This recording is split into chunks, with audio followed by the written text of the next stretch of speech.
Olá pessoal, estou aqui de posse da versão beta da versão 4.0 do Blender e queria falar um pouquinho sobre uma modificação que aconteceu no Node aqui que representa o shader Principled BSDF.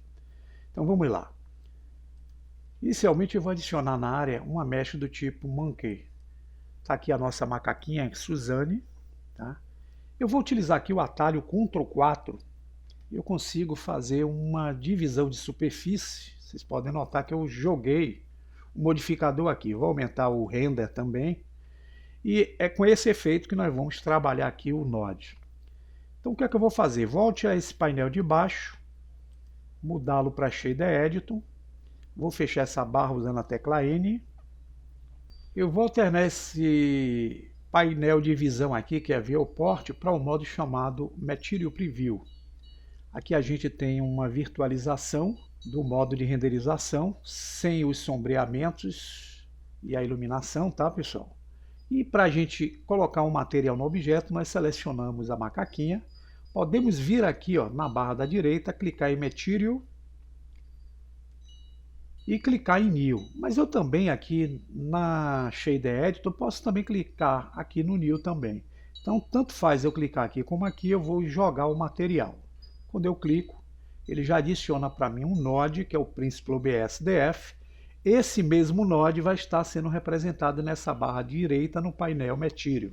Repare que houve algumas diferenças aqui de aparência desse node em relação às versões anteriores. Então, para não confundir vocês, eu vou explicar de modo prático como é que ele está funcionando aqui no modo básico. Tá? Então, para colocar a cor, a gente pode vir na opção chamada Basic Color, clicar no seletor de cores. Aqui a gente tem 3 padrões de cores, que é o RGB, o HSV, o Hexa. Tanto faz você escolher um ou outro. Aqui vocês vão selecionar uma cor que vocês queiram dar para o objeto. Por exemplo, eu vou dar uma tonalidade com o vermelho. Então eu tenho aqui a aparência do objeto com a superfície, um material vermelho simples.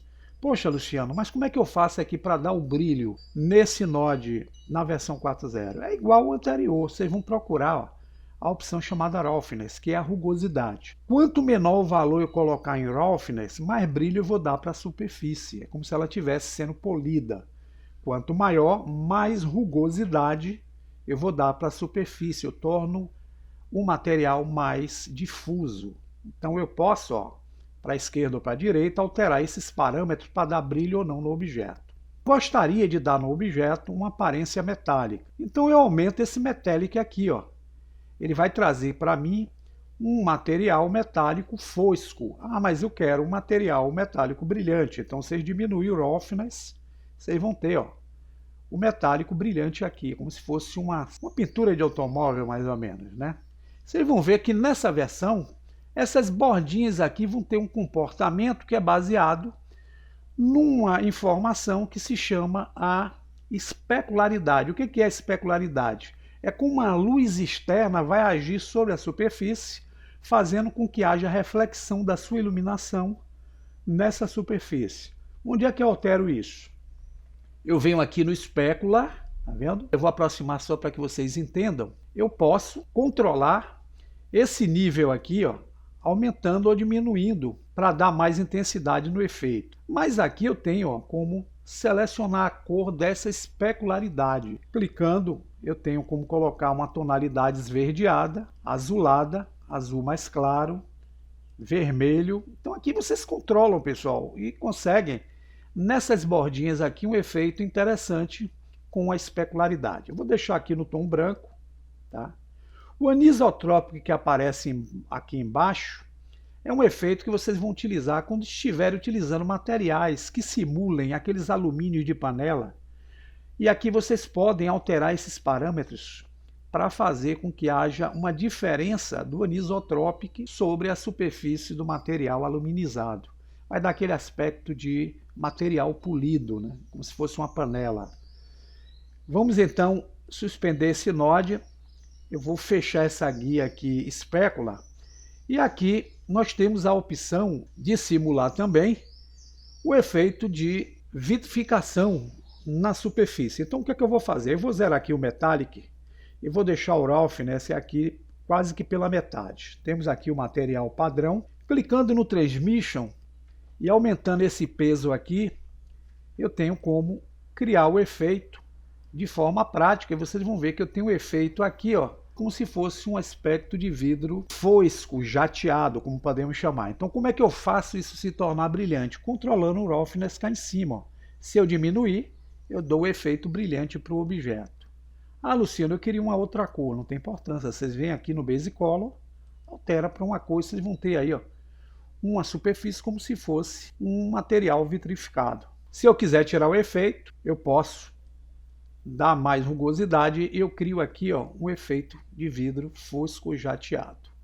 Agora, se eu diminuo essa intensidade, vou dar uma coloração aqui só para que vocês entendam, por exemplo, o laranja, aproximando, essa malha aqui eu vou selecioná-la e cair em cima na janela, eu vou usar o botão direito e vou dar o Shade Out Smooth, ele vai alisar mais ainda a malha. Veja como fica legal. Eu tenho essa opção denominada Coat. O que é o Coat? É um efeito de envernizamento na superfície. Ou seja, eu consegui fazer esse efeito polido, porém se eu quiser causar um efeito de envernizamento nesse polimento, eu aumento esse peso aqui do Coat, ó, e ele vai dar mais intensidade no polimento da superfície, como se fosse uma superfície polida com um verniz ou uma cera passada, né, por cima dessa superfície. Bem legal, né, pessoal? Aqui vocês podem controlar o roughness para dar menos polimento ou mais polimento, ó, com a opção Coat. E o OR é o índice de refração, que é a incidência da luz sobre um objeto. Então, quando essa luz entra e penetra esse objeto, ele cria um índice de refração.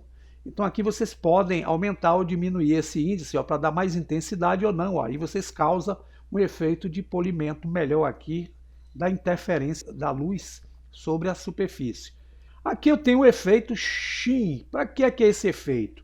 Caso vocês trabalhem com tecidos, superfícies que simulem panos e tecidos, vocês podem usar essa opção sheen para controlar o peso do efeito e o roughness para controlar o brilho desse material de tecido na superfície. Então vocês podem usar essa opção chamada sheen, tá? Agora nós temos também o efeito emission, que é o efeito que vai simular o material brilhante do objeto. Como é que eu faço? Abrindo essa opção aqui, vocês vão ver que eu posso simular e posso dar uma cor para intensificar o brilho ou diminuir o brilho, ó, do objeto na cena, como se fosse um efeito emissor. E aí está o nosso node, do qual nós já estávamos acostumados a usar daquela forma anterior, com uma modificação na sua aparência e com melhores recursos sendo produzidos através dele. Lembrando que esse node foi um node criado pelo pessoal da Pixar, para ajudar aqui os tipos de renderizações de materiais de modo prático, junto à superfície dos objetos. Fica então aí a dica. Bom proveito quando tiver a versão 4.0, tá aí um node que vai te ajudar bastante em certos efeitos de materiais. Até o próximo tutorial, obrigado pela atenção de cada um de vocês.